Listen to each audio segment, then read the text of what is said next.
you're just rewarding them for being calm and sort of hanging out. Anything you like, you go sure and give them a kibble like each time. Then I would take a toy and I would purposely rev them up. And I'd go, okay, come on, boy, let's go, like, and like play with them with this toy.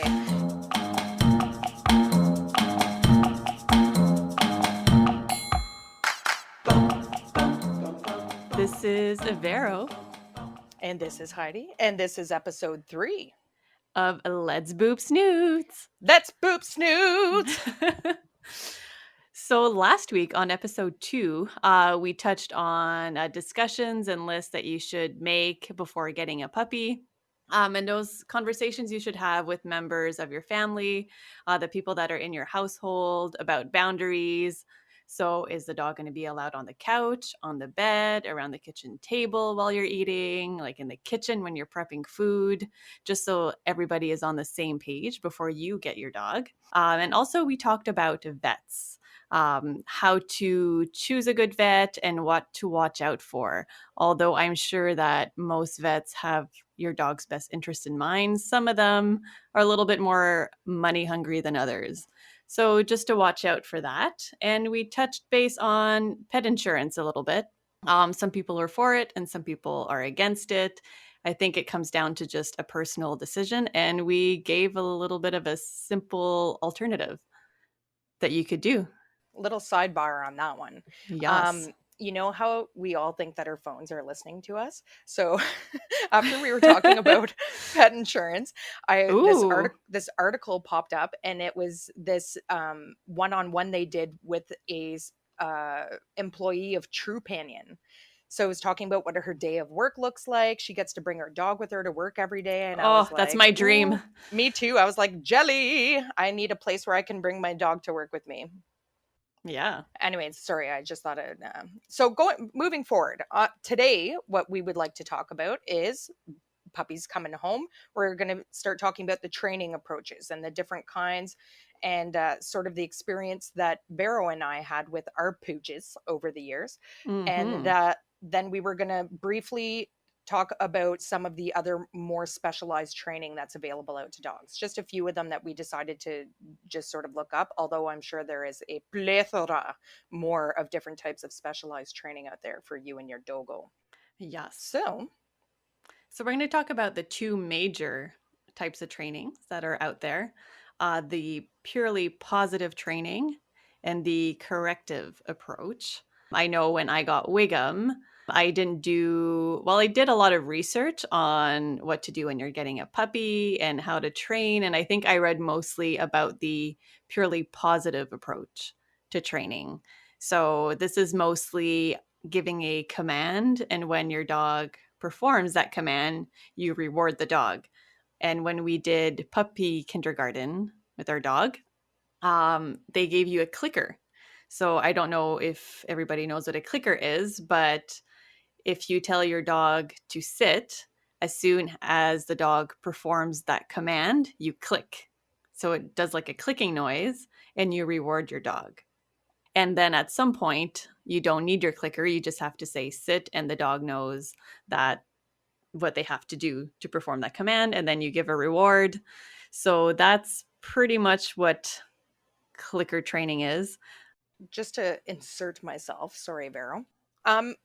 With the clicker, I think moving forward with your training, and no matter what videos or books or anything like that you read about the training, is whether it's a clicker or whether it's a voice command or a noise command or whatever, that it's basically when you're wanting your dog to do something, it's making a sound, a word, a noise, or whatever that indicates to them, yes, okay, I just did what she wants me to do, and there's something good coming my way, like whether it be a treat or whether it be affection or whatever.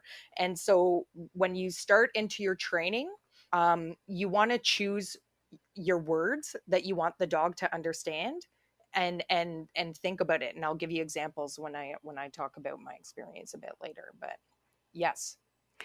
So what you're doing is you're rewarding good behavior. With that type of training. So you're not really correcting bad behavior. However, with Wiggum, I did a little bit of the corrective approach, but it was mostly purely positive, Wiggum was pretty easy to train. So I think it was just kind of easy to do the purely positive approach with him.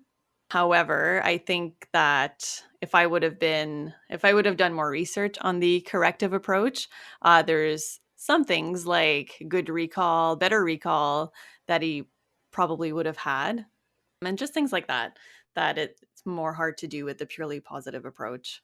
So, like you mentioned before, there are two major schools of thought. I think when you deal with an organization or you deal with an individual, I mean, most people are sort of somewhere in between, and we're talking about your standard like basic training here, like for family dogs and like for your companions and bring them into your home.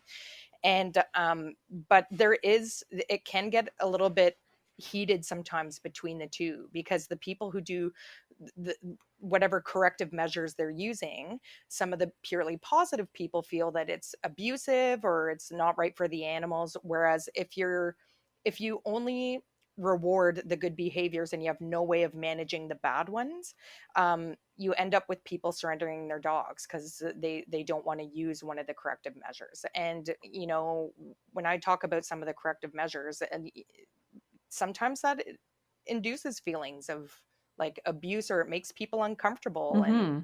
and that sort of thing. So um talking about did sorry Vera, did you have anything else to say about the purely positive approach? No, I think you can Take it talk away about, here. yeah, take it All away. right. I'm sure I'll have some stories.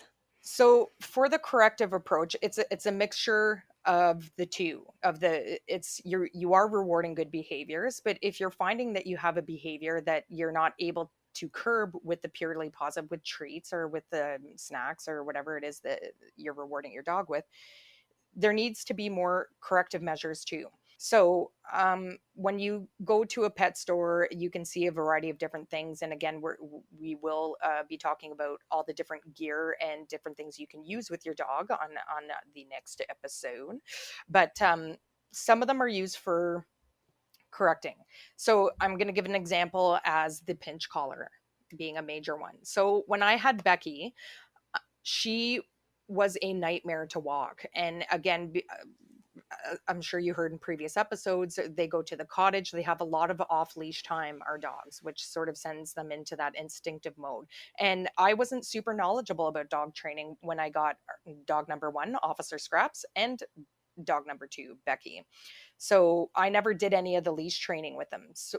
So when we would take them for a walk, I would almost be dislocating my arm from my body because she was so instinctive. And if she saw a squirrel, like, or another dog, super reactive and jumping and lunging and barking, and I'm standing there like, so my mom couldn't walk them because she was older, and I was always worried. So whenever she would come over to mind my kids and she'd say, oh, I'll take the dogs for a walk, I'd say, Mom, like, don't worry about, wait till I get home, because I was worried for her.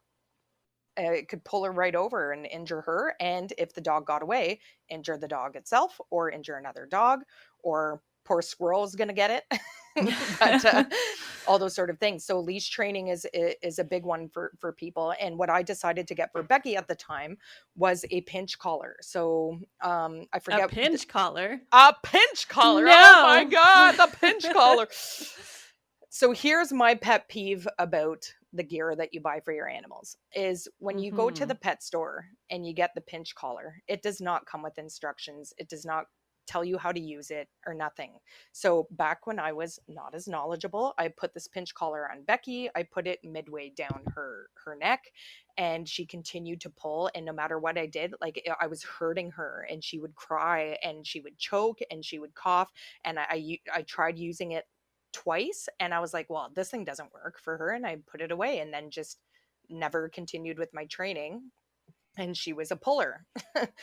But having being more knowledgeable with Gibbon, when I started working with him in the beginning, I had focused on all my puppy training and the stuff sort of more in the house, and again, didn't do a lot of leash training, but decided to revisit the pinch collar. And I had said to my friend Michelle, who was helping me do the training at the time, I tried the pinch collar before, it didn't work, and she said, okay, well, did you do it right? And I was like, what do you mean, did I do it right? And then she was the one who educated me on how these things work and sent me a whole bunch of videos. So my big thing, my that I want people to walk away from in this episode is whenever buying a piece of equipment to use with your dog, Google it, research it, watch the YouTube videos of all Mm-hmm. of the knowledgeable experts out there on it, and learn how to use it before you do, because you might end up hurting your doggo. Yes. Or give up because it's not working. Or give up because it's not working, and then you have this behavior, and then, like you said, your dog gets away or your dog gets hurt or blah blah blah, all those bad things. So I'm a huge believer in correction. um and another an example of another corrective measure, there's this super experienced, awesome dog trainer in the States named Jeff Gelman, and his website's called Solid Canine Training. This dude and his wife, they're lovely individuals. He's heated though. He's very passionate about what he does. And when you watch his videos, I find him Yes. super entertaining to watch. I think you saw a video too, eh, Vero? Have you seen the Q&A sessions with Y- Joelle? yes. Yeah, she Yes. That's his wife. Yeah. And it's funny because people will ask like questions and it just like sends them like on a rant, like it just tips them over the edge And then she sometimes. just But looks at him or she'll even make comments, like she'll be like, uh-oh, they said the blah blah blah word, like something that she knows just is gonna Yes. like trigger him like so bad. And I know people who have attended his workshops. He's come through Canada a couple of times. So apparently they own like an RV and they travel throughout the States just doing workshops or private training or just working with different people. And I think it's just awesome. But anyways, he has several videos on another corrective measure that I have used with Gibbs, and it's called the bonker. So if you even Google or YouTube bonker training, it's the new age version of the rolled up newspaper. I think he has a video on how to make the A bunker. bonker. Yes, he Yeah. does. And I just suggested this to my friend Mark, who just got a puppy. So you take a dish towel or a hand towel, something of a medium towel size, not a huge one, and you roll it up to like the size of, let's say, a rolled up newspaper, and take elastics. So this is a soft towel. You know you're not going to injure your dog with it. You know you're not going to hurt anyone with it. But dogs apparently, and I can tell you, Gibbs does, hate projectiles. So you can bonk them with it. So if they're doing something that you don't like and they didn't respond to whatever your word was, like no, for me it was uh-uh. That's my word for my dogs. Like an absolute no is or hey when they're really starting to piss me off. Mhm. And I can remember when Gibbs was a puppy, walking into the dining room, and he was 100% all four paws up on the dining room table. there was there was no food, so it was a Gibbon no, and it's always important to use their name. So Gibbon no, off, and got him off of the table. So few days later, again found him on the dining room table, and so I was like, oh, I'm bringing out the bonker. Ooh, I'm bringing out the bonker. And so it was like Gibbon off, and he stood there and sort of looked at me, and I went Gibbon no, and tossed this bonker at him. And yeah, he hated it. And when they receive a correction like that, they come to you immediately like, oh mommy, I'm so sorry, I was so bad. And don't be like, oh, it's okay, because it's too soon, like from the behavior where you're Yeah. now they've got a mixed message, like, okay, you just threw something at me, but then like you were like, no, it's okay, it's okay. So don't ne touche pas, don't touch. So that's another example of a correction. Now, sorry to like dominate here, Vero, please feel free to.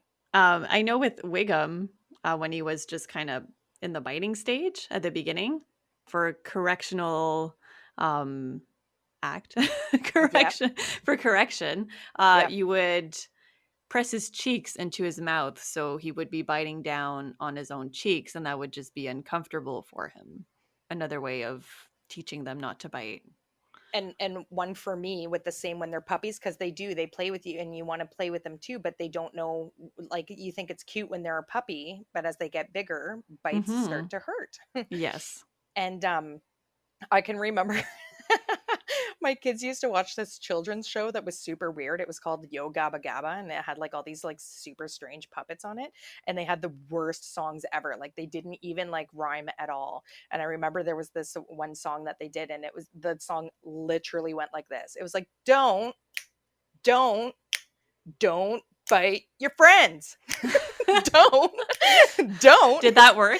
And so what I used to do with Gibbs, similar to what you did with Wiggum, with pushing the cheeks in, you take your Yeah. thumb and you push it to the Mhm. bottom of their mouth. So it's like you're holding their mouth open and they hate it. And you should see them, they like wriggle away and everything. And you just Yes. hold it every time they bite so that they know that when they bite you, they're going to get that super uncomfortable feeling. Like, no, I don't want her to Yes. stick her thumb in my mouth. No, I don't want her to push my cheeks in. No, I Mhm. don't want her to sing "Don't Bite Your Friends" over and over again.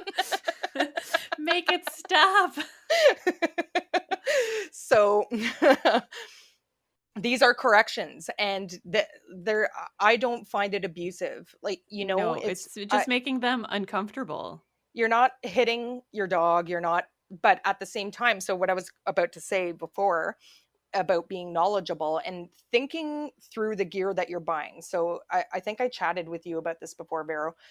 For a while, they were a very popular thing, and they were called citronella collars. Yes. Do you remember those? Mhm. So people thought this was the way more humane approach to like people would use them for either barking or again like corrective measures of any kind.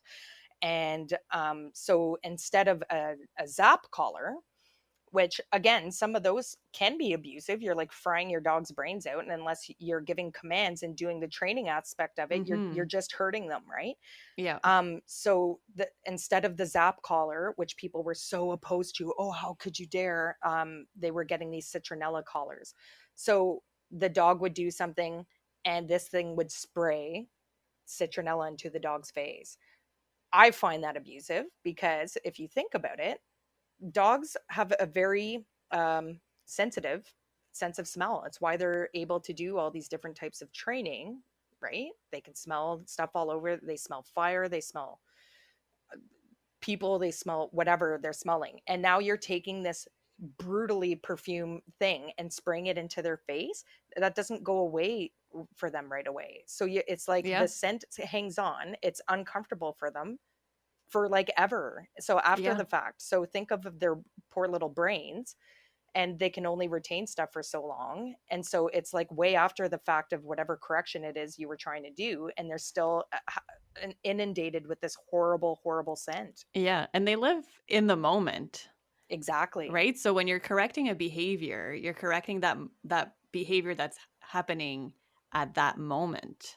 Hmm. So if that dog smells a citronella for an hour after, I'm Yeah. not sure if they're associating whatever they're doing as bad behavior because they're just smelling that same smell. Exactly. And when you say in the moment, because this is a lot of things that people have trouble with when they've got their puppy and they're doing their training, is that if you don't catch them right now, like right in the act, or if you're like in the kitchen cooking something and they bark at the doorbell and that's something that you're working on and you're trying not to, you actually, the experts say you have 30 seconds to do your Mhm. correction. Yeah. So don't go like dropping all your dishes or leaving your casserole on fire in the oven to run to the front door to bonk your dog, or whatever correction method you're using. You've got 30 seconds. So you would say like, Gibbon, no. If he keeps barking at the front door, you say like, so he doesn't respond to your no, then you got 30 seconds to get there and give him a correction so that he Yeah. knows you mean business. Yes. But then if you get up in the morning or you come home from work and the dog had an accident in the house, then that's Yeah. too late. Yeah, well, obviously, because you have no Yeah, idea when it happened, when it happened, and all that sort of things. exactly. Um, so just to organize my thoughts a little bit more, so when you choose a training method, like I said in previous episodes, make a list of the different things that you want. So, do you want to teach them thresholds? Do you want to teach them sit stay? Do you want to teach them the recall, like you mentioned, Vero, so that they come back to you? That was a big one for me. And and make a list of it. And then I literally made a calendar when I got Gibbs, and I put it on on the kitchen fridge. And it was for the month, and I put what I wanted to work on each day. And of course you have to Yeah. make adjustments, because just like people, some dogs are really quick on the pickup on some things, and other things it takes them a bit longer. um, did you do something similar with wigs? What did you do with wigs?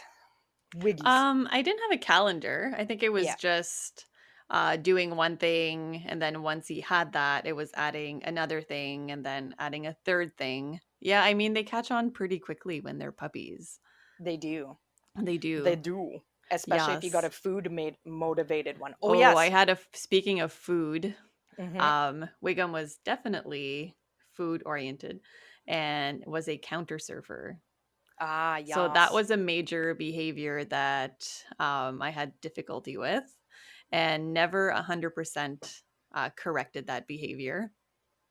I did get from a friend. It was like a electric mat that you would put on your counter, and it just gave a little shock. Like, I did it on myself just to make sure that it was fine and it wasn't too strong. But as soon as there was pressure on it, it would just do like a little zzz, and it worked for like maybe 1 week on Wiggum, and then he just didn't care anymore. Or it's Hmm. almost like he knew when it was there and he knew when it wasn't there. Yeah. So yeah. So I probably needed a bunker. You probably needed a bonker, and then you need to sit and wait. Like I would have put, like, you sort of set them up to do the Yeah. behavior, right? So like put I think I something tried really like the yummy. can monster too. What's the can monster? Ooh, the can monster is when you take a can and you put some coins Oh, in it and you just yes. throw it. You throw it on the Yes. floor. Or you So it just shake kind it, of because startles them. yes. Or you Mhm. shake it like really vigorously, because it's, yeah, it does. It scares the shit out of them, and they're like, "What A the hell?" And can there's like stop and like and look at you, and then you're like, "Okay, so you stopped the can behavior." monster. Yeah, can monster. I've Maybe legit I tried just that called it before. that. Yes, I think you did, because I did that before, but no, we did You not call never it the can, called it the can can monster? monster. That's amazing. Oh my god. Oh my god. Let's make can monsters and sell them in pet stores. Yes. And we'll paint them like different types of monsters. The That's can amazing. monster. We found our $1 million idea, Vero. Let's do it. Don't steal Um, it, people. Don't steal so it. I'm gonna I'm gonna go through what I did with Gibbs in the beginning, sort of from beginning to end. So before getting Gibbon, I looked up a bunch of videos, and I found like two or three of my favorites. So one of them was Common Sense Puppy Training by Stony Dennis. This guy's hilarious. He's in the southern states somewhere, I forget where, I think Colorado, maybe. And I don't even know if Colorado's in Hmm? the south or not. Sorry. I Oh, forget where he's from. Colorado. Colorado. And this guy's hilarious to listen to, but a lot of what he said to me in the puppy training made sense to me. So this is what worked very well for me. And again, it's not across the board when talking about puppy training, but I'll describe what I did, because it makes sense to people and it may work and it may help others. So what he did was, when you bring your puppy home, you ration their food out. So you take 50% of what they should be eating for the day, and you put that in a pouch that you're going to carry around with you. So you can use a fanny pack. They sell them at the pet stores. I had a little one that clipped to my belt, and I put 50% of Gibbon's food in there for the day. And that's what you use for training, because if you give them treats, they going to get fat. They going to get very fat, Yes. which is also another It's one of like the an critics. extra meal. Exactly. And it's one of the criticisms of the purely positive approach. And so, with the other half that they should be getting, that's what you use for whatever you want your meal times to be. Some people feed their dogs once a day. Some people feed them twice a day. Some people feed them 3 times a day, whatever. You take 50% of that and divvy that out however you want to feed them. For me, it was twice a day, once in the morning, once in the evening. And the other 50% I kept on me and used for training. So in this video, he talked about rewarding, just like for around the house behavior, and what you want them to do is to mimic you. So what I would do is sit on the floor with them. So I would wake up in the morning.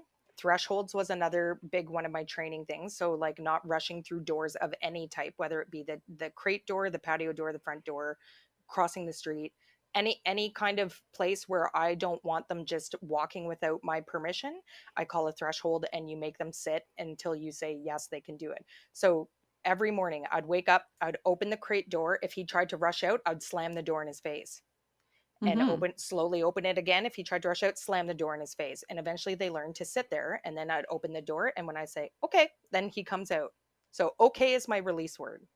And looking back, I would have chosen a different word because you say okay a lot in like general conversation. So even Yeah. now, like when I have Gibbon doing a sit stay at the front door or whatever, and people come in and we're chatting with him, and you're like, oh, okay. And then he like gets up and I'm like, what are you doing? And then it's like, oh, I just said okay. Whoops. So some people use break.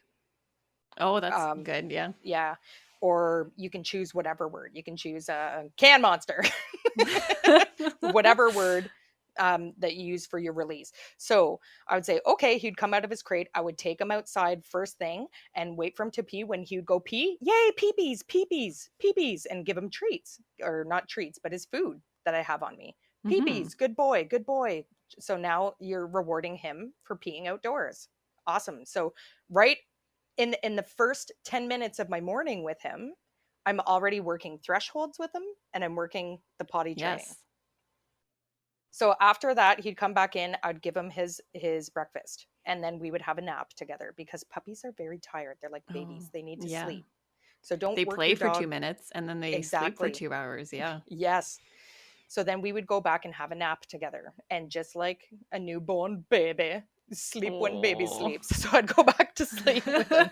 We'd have a nice little nap, and that was a nice little bonding thing for us as well.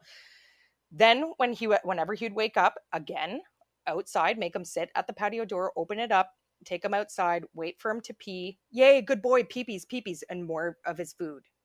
Okay. So then we'd come back inside and I would sit down, and like Stony Dennis would say, you reward them for stuff. So if he's just walking around calmly and just sniffing and checking things out, and like I'd make him follow me. And if he followed me, I'd go, good boy, and give him one or two kibbles. I'd sit down on the floor. If he's just sort of hanging out, he'd come and calmly sit in my lap. Good boy. And as Stony says it, you're just rewarding him for being calm and sort of hanging out. Anything you like, you go, sure, and give him a kibble like each time. Then I would take a toy and I would purposely rev him up. And I'd go, okay, come on, boy, let's go. And like play with him with this toy. And so that like now he knows I'm ready for him to play. And then I would Yes. say, okay, stop. And I would say, and leave it. Like, and when he would drop the toy and sit calmly, I'd go, good boy, and give him a treat. So now he knows when I'm playing, we can play and have a good time. But when I'm done playing, we stop playing and we calm the oh, I just Mm-hmm. swore. Excuse me. And you calm down. So now you have the dog mimicking your life. So if you want to relax on the couch and hang out, they know that okay, she's not quite ready to play. So I'm going to sit Mm-hmm. down and relax with her. Now for the rest of your life, just relax and expect your dog to be relaxed. If you leave them without, stimulating them, you got to Yeah. eventually play with them or do something. So that's sort of where I started at, and then would go from there. So then after doing that for 5 minutes, then we would rest again and just like hang out and nothing, because you got to give them that rest, and they'll sleep for long periods of time. Yeah. So a good routine to follow in the beginning is like whenever they wake up, pee pee times outside, Yes. reward the pee pee, and and then rest, and then do a little bit of training. And oh, and after you get them excited, they always want to pee. So Peepees. yes, peepees big time in the beginning, and know what the size of their bladder is and when they're going to have to go, and just whenever you go out, And you build mark a it routine. exactly, Mm-hmm. and they understand what you want from them. So even to this day, and even with Becky, who I didn't do that with, she knows now with Gibbon.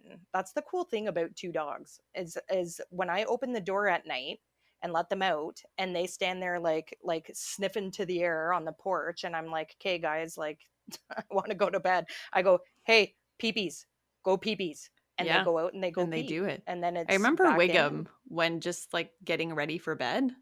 Hmm. He would just like no. He would just like walk to his crate like when he was a puppy, just walk to his crate like he just knew the routine, and I Exactly. don't know like if he felt it. He just knew that it was bedtime, like, oh, I guess we just went outside and she's kind of like brushing her teeth or something, and then, oh, I guess I'm just going to go to my crate. They Exactly. just know.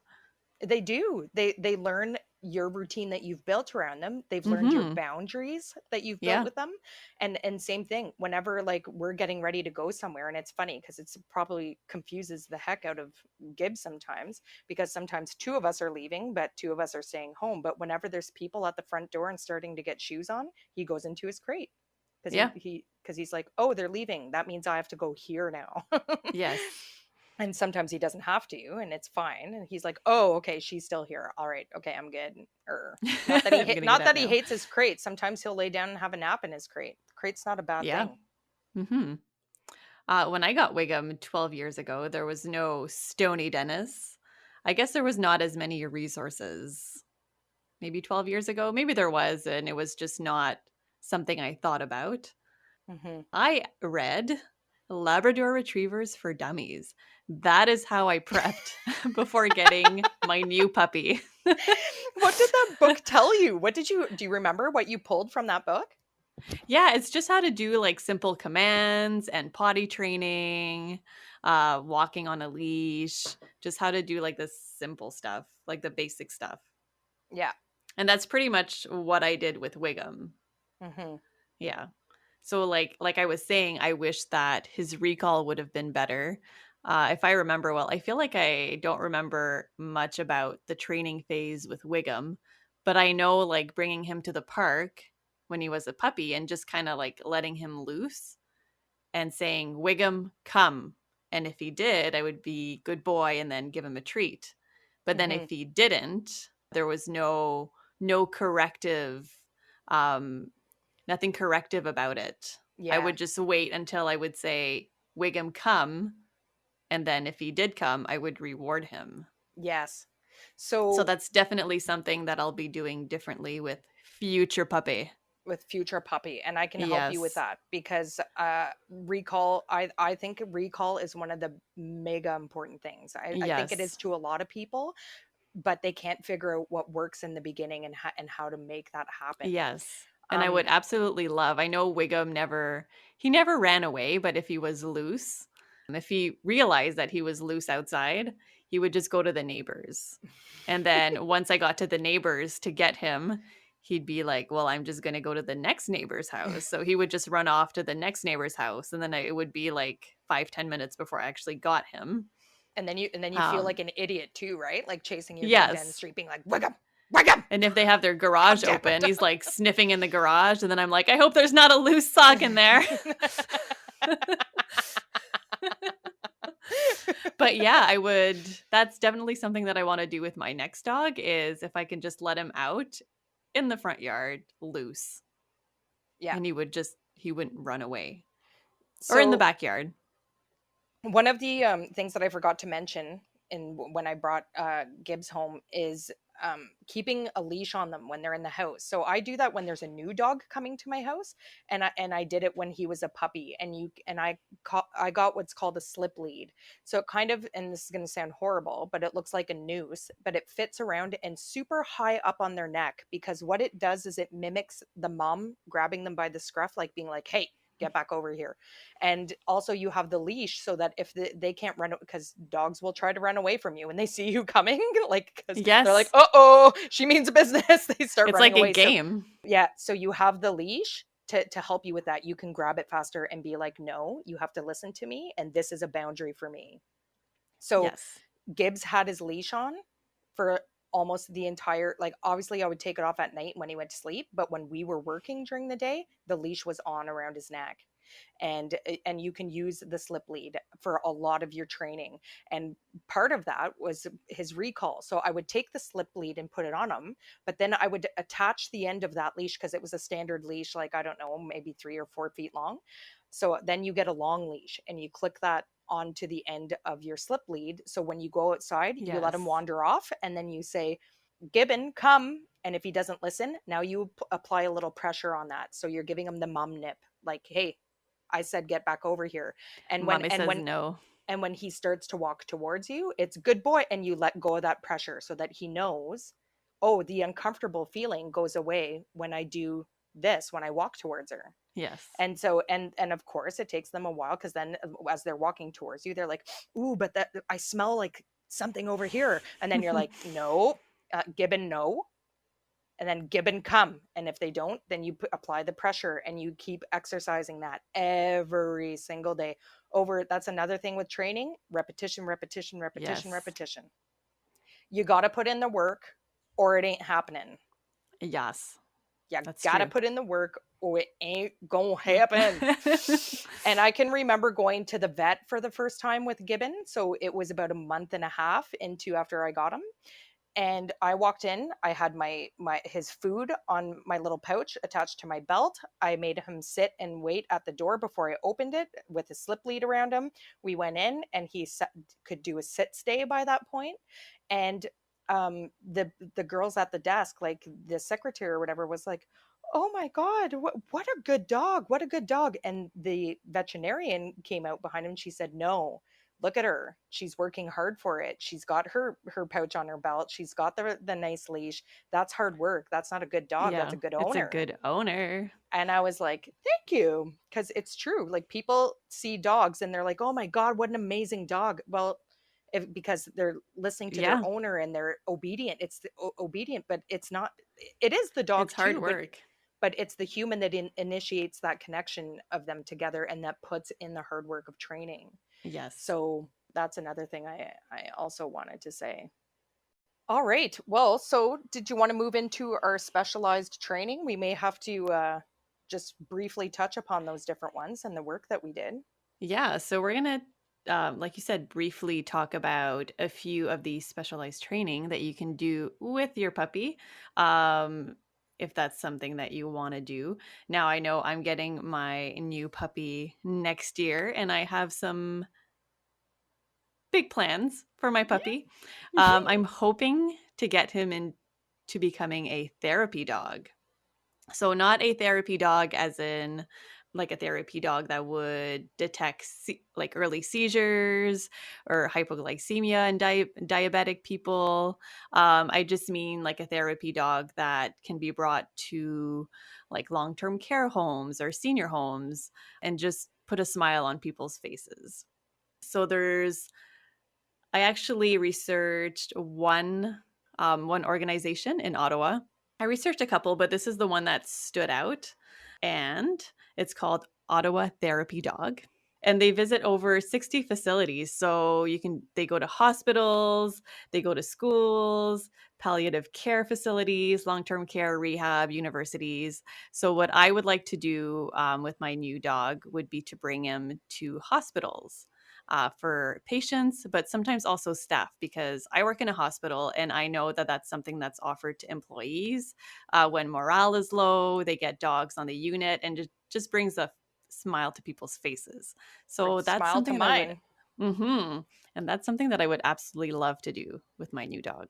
So, yes, he's going to have to be super calm and super well trained and obedient. I was looking at the evaluation that they have to do, and it's kind of cute because it's like, oh, you have to hand your dog over to a stranger and walk away and see what the dog does. Or just have like a lot of people walk by and make sure that your dog is still sitting, doesn't get too excited, and just things like that. I can't wait to hear about how that process is going to go. I honestly can't. And when I did the bit of research that I did on the different ones that I looked up, like all of it just sound like, I I said to Vera before this, before we started this, I'm thinking about a career change just about, because it sounds so I know, it awesome. sounds so much fun. Yeah. So the next one that did you have any, sorry, Vero, did you have anything else to say about the Just therapy? one thing to add. So I'm thinking about this and I'm getting excited about getting my dog into therapy sessions. It sounds like he needs therapy, but into therapy Which sessions. I'm sure that's available too. But you have to wait until they're about this one is that you have to wait till they're about 2 to get Okay. started. So until I guess they wait until they're calmed down a little bit. Yeah. Mhm. It's exciting. Yeah, 2 years old is about the age where all of the puppy hormones and stuff like that level out Yeah. for Puppy dogs. brain is Yeah, still there sometimes, but but not as much. not as They often. they mature a bit more. So, one of the areas that I looked up was agility. So, when I think of agility, I think of the classic. I'm sure everybody's seen it on TV and stuff, where they're doing the jumps and running through the tunnels and stuff like that. And when I looked through a variety of the different websites available, not only in our city but like other places as well, there are several different types of agility which I didn't know about. So, the first one is what I just described. It's the timed obstacle courses where they're maneuvering through jumps and ramps and tunnels and getting them to do that.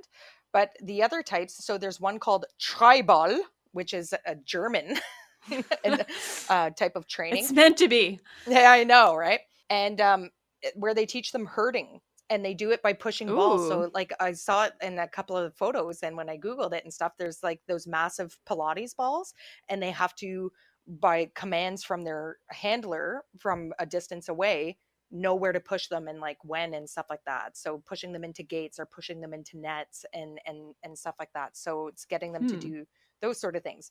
um, the other type of agility training is called rally obedience. So it's having the classic obedience training and then taking it like several steps further. And I think like when you look at America's Got Talent and stuff, have you ever seen the people that do dances with their dogs and the dogs Yes. weave in and out of their legs, and Mm-hmm. they learn how to trot a certain way, lifting their paws in the air and stuff like that. So they it was described as having like 40 different types of movements, sits, paces, turns, and stuff like that. So that sounded pretty interesting. And I thought that was pretty cool.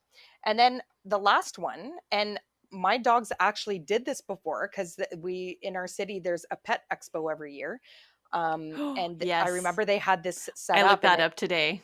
yes, I want to go. I Yes. can't wait to go. I hope they run it somehow, like in Yeah. COVID times. It's I in really want to. October. I know. Oh, we're definitely gonna go if it's on. It's Mm-hmm. on. Let's Yes. boop snoots. Um, Like I don't have enough hands to boop all these snoots. so it's called lure blah, blah, blah, blah, lure coursing. So it's a little fuzzy or feathered like prey thing set up on a variety of ropes and that's and pulleys that are attached to a remote so that you're giving the dog prey drive. So you run this thing and the dog chases it through an obstacle course like set up on these like Ooh. pulleys and stuff. So I remember doing it with Becky, and Becky chased it for literally like 2 seconds and was like, I don't care. Like just like sort of stopped. But at the same time, we were at this huge event where there was tons of people around. So it could also be that she was very distracted by, the other dogs or the sounds and all the different things. Yeah, that's another thing to be very mindful about with your dog training is the environment in which you're doing it in. Out inside where there's a lot less distractions is always easier than outside or in a facility where there's like thousands of people hanging around. So this one company in Ottawa does it, and it seems like they made it a thing to sort of like lazily exercise your dog because they have several different courses. So you can literally sign up for a membership and show up, and they just make your dog chase these friggin' things around for like, I mean, Really? hours at a time. Apparently, yeah. So I think it would they probably use that for some of like the first types of agility that I mentioned to get through the obstacles, like they by chasing Yeah. something. So you get them to jump through the hoops, literally. And but yeah, so that's what I found on agility. Ooh. Hmm. The third type of training that I looked up was security training. So I found two very different organizations. So I was reading through the website of one, and it was very like training your dog to be still like a loving companion, to protect your family and your property. And then it went on to more advanced protection training, where they would do like off leash control, silent command, and then like pursuit work, and then intro to weapons and building search and carjacking. Oh my But god. it was still very like, but still have your like a loving companion. I And bet you then because I, people assume that it's going to turn your dog into this like mean, aggressive, like super intimidating thing. yes. Hmm. And they trained a lot of cane corsos. Oh, Yeah. So they actually have dogs on their website that are available. And it says like oh, dogs, like, I don't know, Spot comes with advanced obedience training, or Oh, Henry so like comes you with could so you could purchase a executive. you could purchase a That security dog? yeah. Oh, And then wow. there's like adoptions, like successful adoptions, and they're like all over the place. There's some in Winnipeg, some in BC, and they have like a little story. Wow. Yeah, and I think there was one where it was an 80-year-old man. I think it was on that website, with a heart condition, Mhm. and in his residence, one of the senior folks got mugged. Oh my So god. he got himself a cane corso for protection. And there's a picture of him and his massive cane corso, cane corso, and it's so cute. This dog Oh is my god. massive, and this like cute little man. Oh man, we'll have to post that on our Yes. soch. We'll have to go soch with that. And then there was this other company where it was very like, I don't want to say like aggressive, but it was obvious what the training was about. Mhm. So they had different packages where it was like family protection, so aggression on command, bite and release on command, off leash training with some distractions, and then they have a more like executive protection package where it's advanced grip development. So I'm guessing that's like biting Mhm. grip, and different tactical obedience. I was reading about tactical obedience where, you know how you teach your dog to heel and then your Mhm. dog comes back? Well, when you say heel, the dog would come and stand between your legs. Mhm. And then if you would kneel down on one knee, the dog would lie down.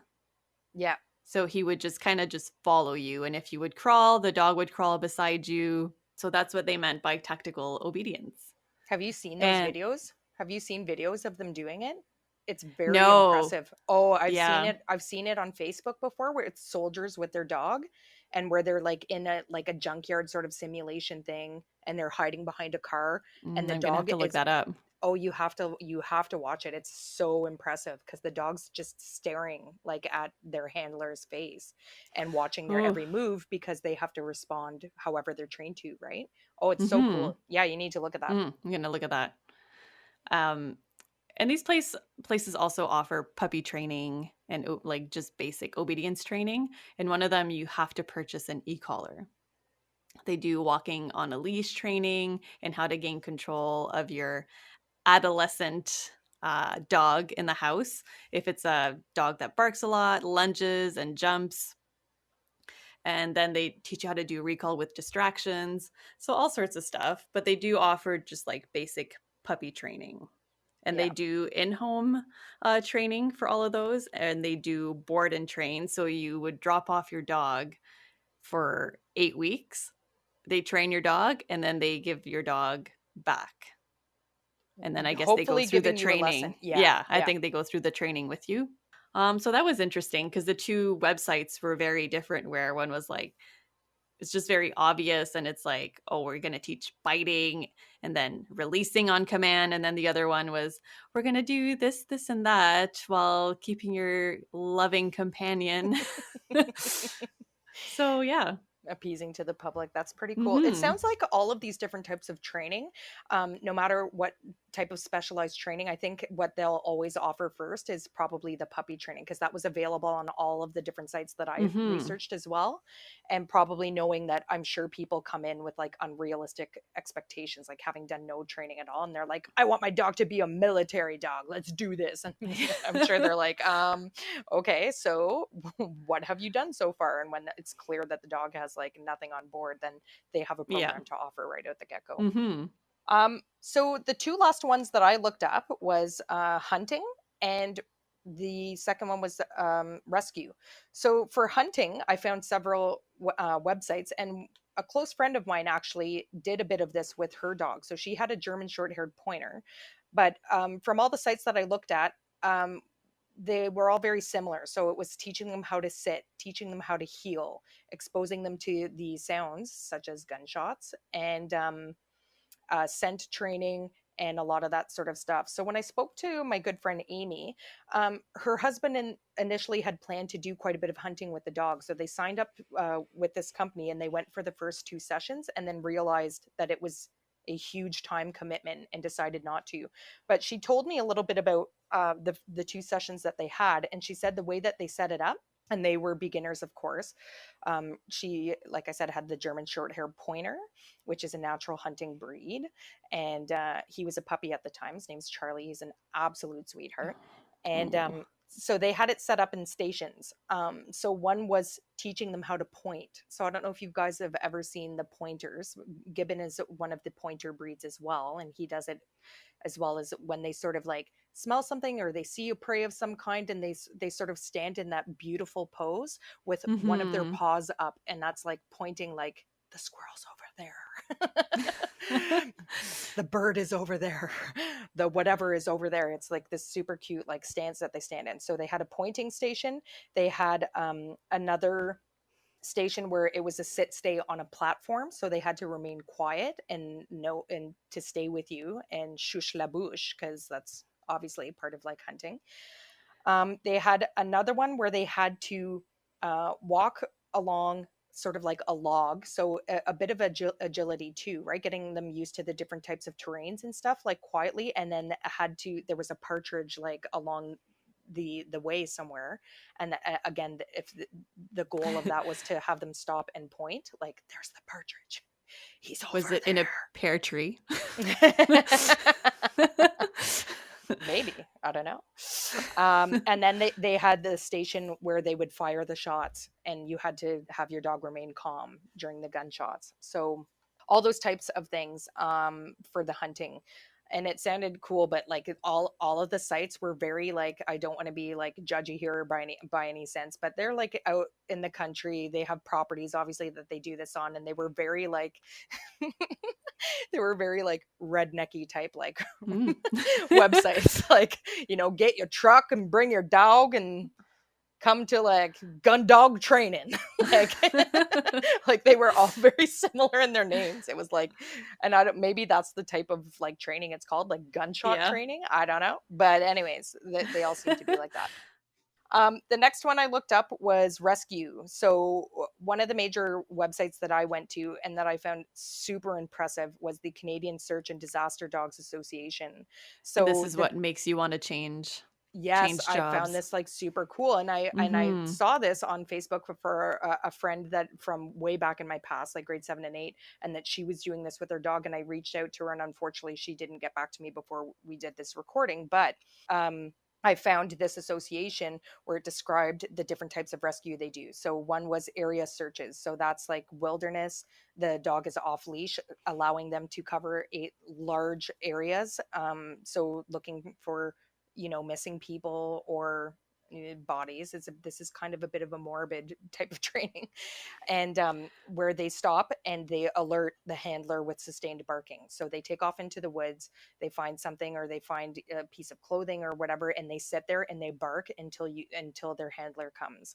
So I think that's super cool. The next one, which I also think is super cool, is it's called rubble searches. So this is in environments of, let's say, earthquake or Yeah. a building collapse, and it's collapsed structures, and the dogs are taught to search for survivors and but also deceased as Wow. well. And so they're able to respond to commands from their owners from a distance, because obviously you don't want humans walking over the rubble and potentially crushing people who are underneath. So the dog goes and same thing, sits and barks and is like, hey, there's like something over here, and then you can strategically get there and try to rescue. The last one that they mentioned, and they said that there are very few, this seems like a very new one, is water training. So they said Mm. despite people's beliefs, dogs are able to pick up on scent through the water. And so they're developing this, it sounds like. And it looks like they take the dog out in a Zodiac or a boat of any kind. When the dog barks or alerts them to a scent, then they stop, and then they have more of a technological team, support team, at hand that can like calculate sort of the water flow, and then because obviously the body, or like, and it's for drowning victims, like recent ones as well as ones that have been there for years, it said. And so obviously the body isn't right at the point where they bark, so they try to calculate, okay, it's probably upstream a bit and that this is where it would go, and then they have like these remote control things that go underneath and are able to dredge up stuff a bit more and find bodies. Oh. Ew. Mm. And that's all I got to say about that. Sorry to end on such a morbid note. but, but I thought all of these different types of training are It's so super, interesting. it's interesting. I want to see more. I want to follow up more on this to see how they actually do it. How do you teach a dog to point? How I do don't you know. scent train a dog? I don't know. Yeah. But we are going to boop snoots with these people and find out. Yes. So Ooh, I think that's it for today. I think that's a wrap. Yes. And next week, Well, we're going to boop ooh, yes. snoots and On we're going to talk about puppy gear. You betcha. Yes. So see you next week on Let's Boop Snoots. See you next week.